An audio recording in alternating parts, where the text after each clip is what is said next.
as you can see, I am currently in the middle of playing Currency Wars. Currency Wars, currency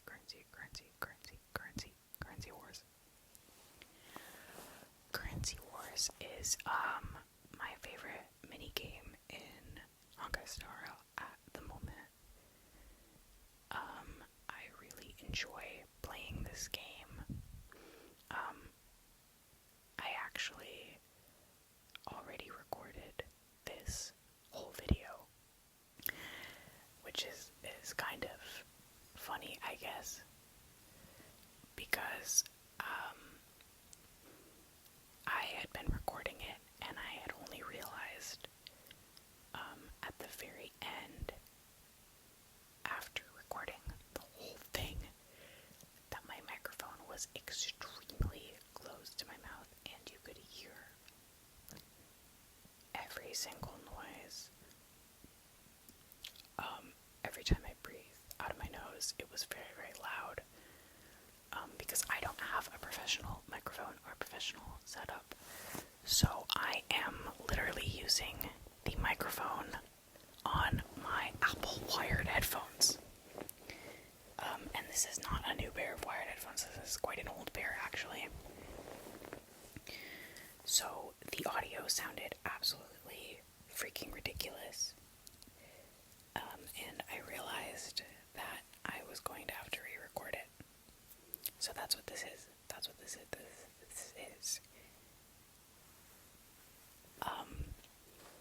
In the original audio recording, I was basically just talking about how I recently returned to Honkai Star Rail.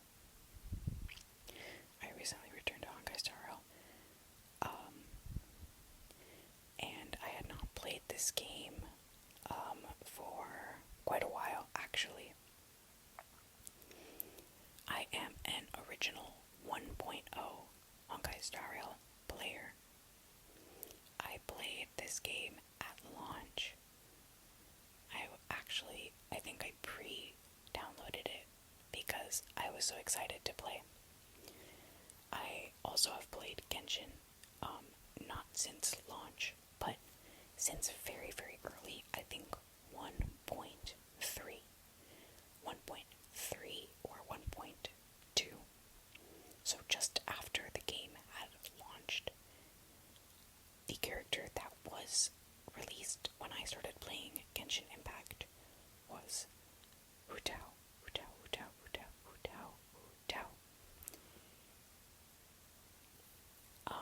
And so I had been very excited to download this game when it was released, that it would be coming out.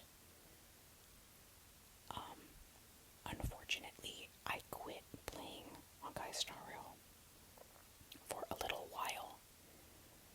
It was actually over a year that I did not play this game for. So you can imagine that when I came back, I was very surprised and shocked at the amount of characters, content, and overall features that had been added into the game. I quit playing Honkai Star Rail after the most recent character that was released was Jade.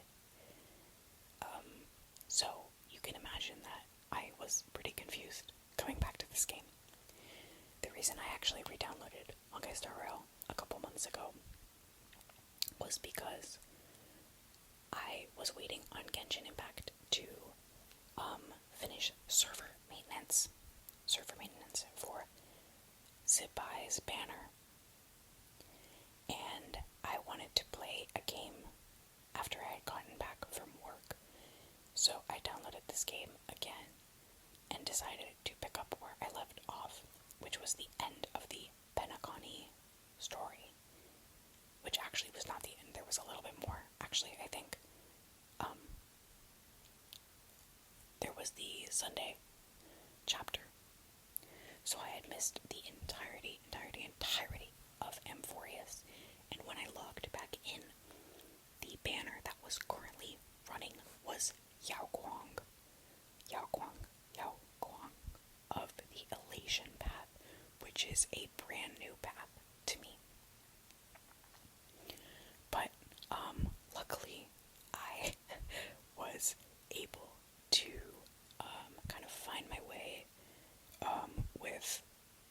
this sort of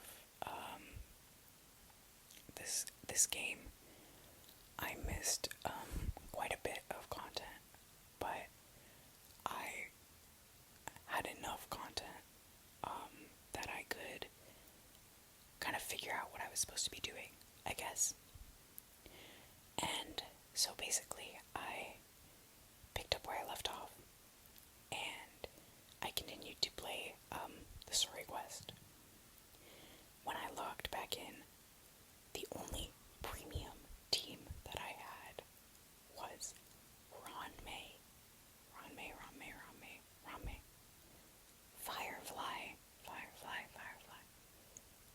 Gallagher, and the Harmony MC, which is, if you play this game still, you would know is not the premium team anymore, but it used to be her premium team.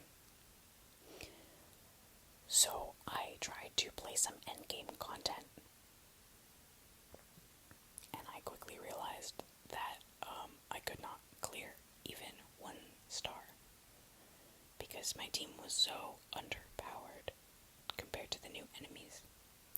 So I stopped trying to do endgame content for a little bit, and instead I focused on currency wars and divergent universe, because you could use trial characters of the new characters that had been released. So I used these characters, and I was able to find out what teams I liked and what characters I liked. I am currently, when I was filming this, I was Wealth Creator 13. Wealth Creator is the highest faction of ranks in Currency Wars, and I think it currently goes up to Wealth Creator 40. So I am not up there yet, but I am trying to get up there. And so I have been using Seele in Currency Wars because she's very, very, very powerful in this game mode. Very, very, very, very powerful in this game mode. And I have pretty much been steadily increasing my Wealth Creator rank. I have also tried out using the new Elation bond, and I have tried to do the Silver Wolf hacking strategy, but it is very difficult, especially considering the amount of RNG luck that you need to get the proper investment set up. Seele is so powerful that you can have pretty dog shit investment strategies and still end up clearing content with her. So if you're having difficulty clearing high level Currency Wars content, I would really recommend using Seele. I would really recommend using Seele. As you can see, I really am not getting optimal investment strategies, but I am still able to output a very, very high amount of damage. So long as you 3-star her and you activate the Quantum Resonance bond, you will be set. Especially since they've recently added Tribby as a Quantum Resonance bond holder, you'll find that it is very easy to get the most out of those bonds and get the most out of Seele's personal damage. Her Resurgence is very powerful and really beneficial in Currency Wars, so I really enjoy using her.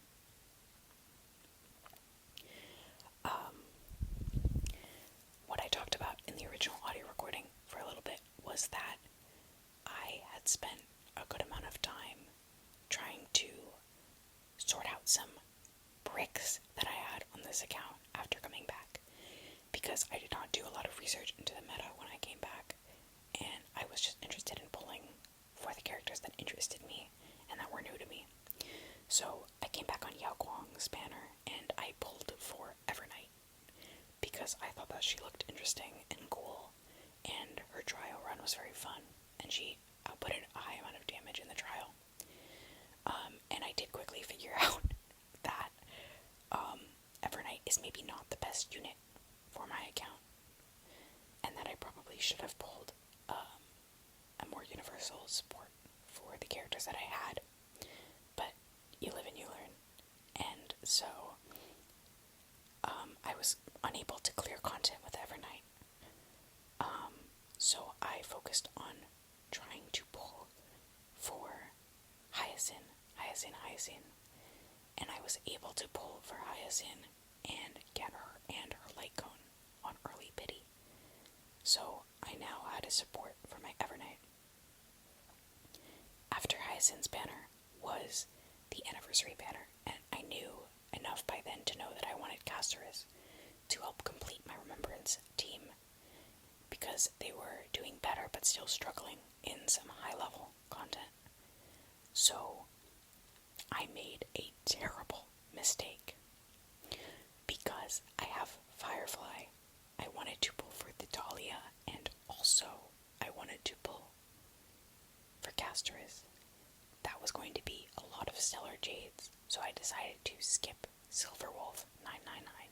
Since I did not pull for Yao Guang and I did not pull for Sparksy, she would be obsolete on my account. I did lose Casterus' first 50-50 to Blade, but I figured that it was okay because I had plenty more Stellar Jades. Now,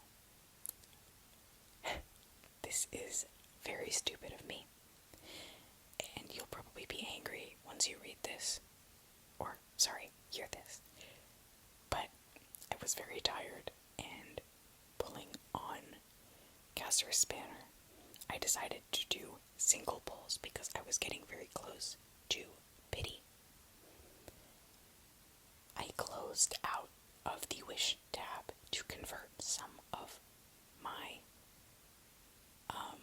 Stellar Jades into express tickets, and when I opened back up the wishing UI area, I pulled on the wrong banner. I pulled on the wrong banner, and I only did a single pull, but I still ended up accidentally pulling Silverwolf level 999, who is completely useless and a total brick for my account. Besides her global passive, I have no use for her at all. So that was pretty frustrating. but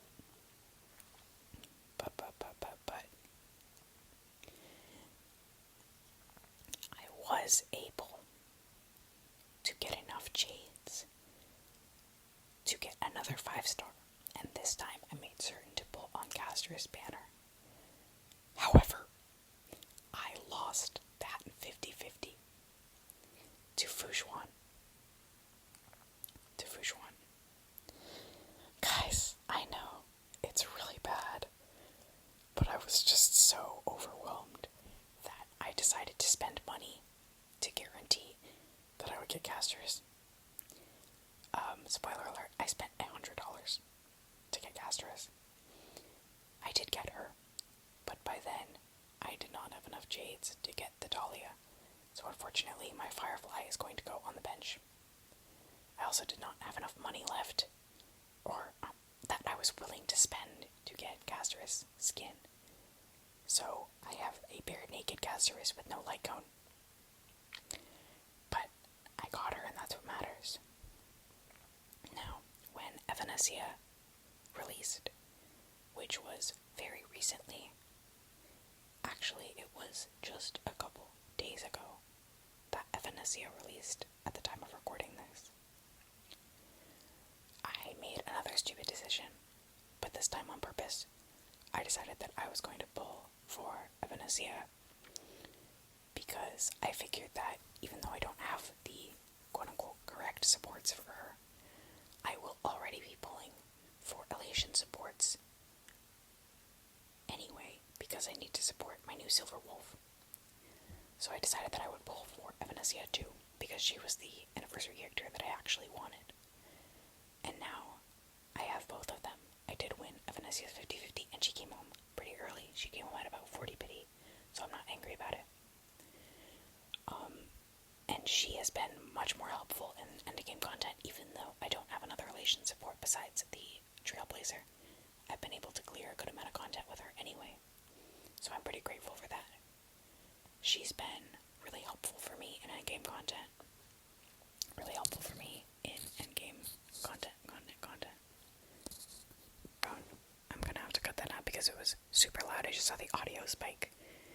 I know that was super loud. Anyway, I'm going to be able to hopefully pull for Yao Guang on her banner, which I think is going to be coming up soon. I've seen some leaks, I think. I don't know how reliable they are, but anyway, hopefully I'll be able to pull for Yao Guang and get her. She'll be able to support both my Silver Wolf and my Evanesia. I probably won't be able to use them both at the same time in endgame content, but that's what my Remembrance team is for, so that's okay. Whoever, I guess has the better damage, we'll see. It's cool to have both of them, actually. I really enjoy both of their animations, even though I didn't really want Silver Wolf. I'm glad that I have her, because her global passive is super helpful in modes like Currency Wars, which I've been playing a lot of, if you couldn't tell. And she's also very helpful in Simulated Universe, so I'm grateful that I have her. I've been farming some materials for Yao Guang, which has been exciting.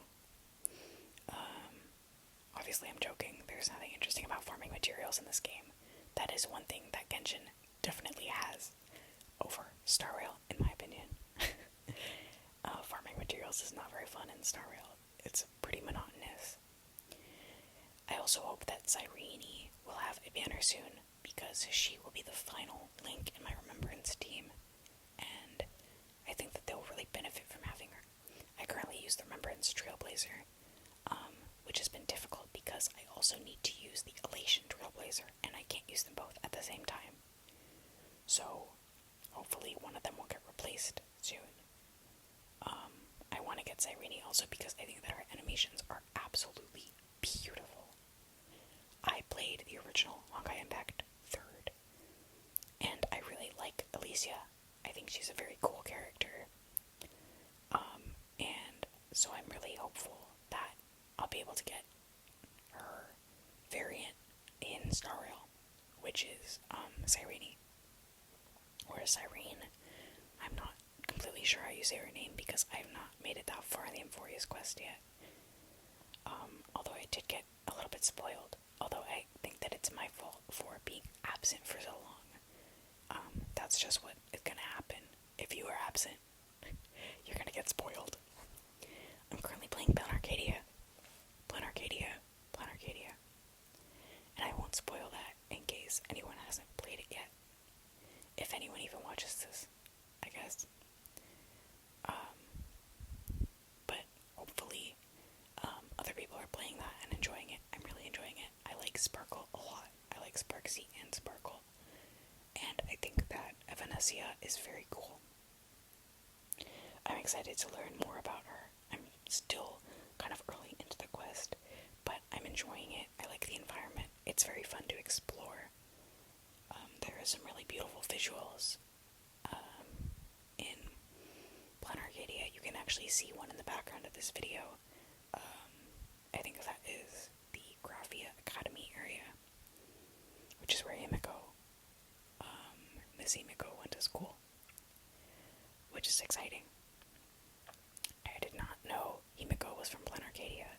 I would have assumed she was from Amphorius based on the way her clothes look. If I didn't know better. I also thought that Dr. Ratio was from Amphorius because of the way his clothes look. But as far as I'm concerned, he's not. I'm playing both of these quests kind of at the same time because I didn't want to wait to play Plan Arcadia. So I decided to do the Finalities Vision and play them side by side. So I kind of switch between. The good thing about the, I guess, spoiler or the twist of Amphorius is that if you know it, you know it. Basically, you don't really miss that much. Even if you did not play it, you can kind of go back into the story and feel like not a huge chunk is missing. This was a very isolated planet to be on. And so, even though you miss a little bit of character development for the Astral Express characters, you didn't really miss some story beats that would change the way you view Plan Arcadia. I think I'm not sure about that, so don't get on my case if that's not true. Anyway, I really enjoy this game a lot. I really enjoy turn-based combat in general. I'm a huge fan of Pokemon and the Pokemon games. I'm currently playing Pokemon Champions right now. I'm also playing Tomodachi Life, which is a really fun game. I never played the original, but I have been having a really good time making characters and making my friends and making celebrities and making myself. I live far away from my friends from high school, because I moved, so it's really nice to be able to just see their little me faces and give them little items and play with them, which sounds super lame, but I promise I still talk to them. I just haven't really had the chance to see their faces in a while. But now that it's summer break, I hopefully will be able to see my friends from home soon. And I'll be able to see them in real life, full-sized. I have not played many other games lately because I've been so busy working, and I was doing finals week. But I will get back more into gaming, and hopefully I can make maybe more videos. I don't know. I really just decided to do this on a complete and total whim.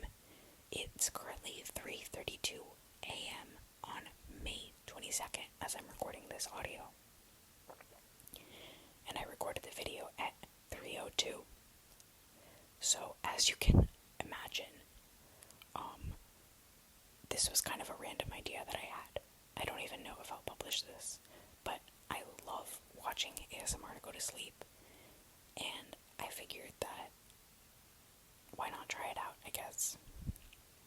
I'm sure that my audio is very unpleasant to listen to, and I'm sorry about that. I'm also sorry if my voice is not relaxing at all, or if this does not give you ASMR tingles.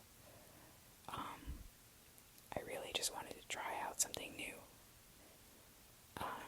and talk a little bit about this game and some of the other games that I've been playing, because I've had a lot of fun playing Currency Wars, and I'm really excited to play more Star Rail and pull for more characters in the future. Hopefully I'll be able to complete my Remembrance team and also my Elation teams, of which I have 2 now.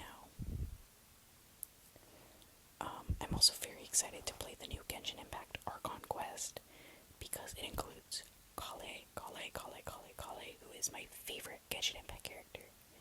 I read the webtoon as it was coming out, and so I'm still a huge fan of Kale. I also love Wanderer, and I also really just like Sumeru. It's my favorite Genshin Impact region. So I am super excited to play that new story quest with Dodore. He's super interesting. He's super evil, but he's interesting. So I'm really looking forward to playing that. And I'm looking forward to pulling for Centrone. Although some of the leaks that I've seen in the last couple days are a little bit worrying gameplay-wise, because she looks a little boring. But anyway, I did complete this Currency Wars run at level 97, which is a little frustrating, because if I had been at 100, which is only 3 points away, I would have gotten a triple S rating. But, you live and you learn. You can see Seele does a lot of damage in Currency Wars. If you're struggling with Currency Wars, higher levels, I would really recommend playing her, because she's a super low maintenance way.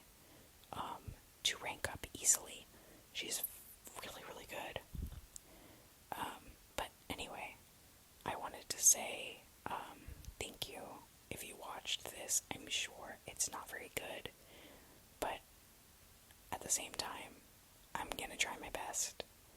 And if you want, you can add me on Honkai Star Rail. And yeah, that's pretty much all I have to say. Thank you so much, and I hope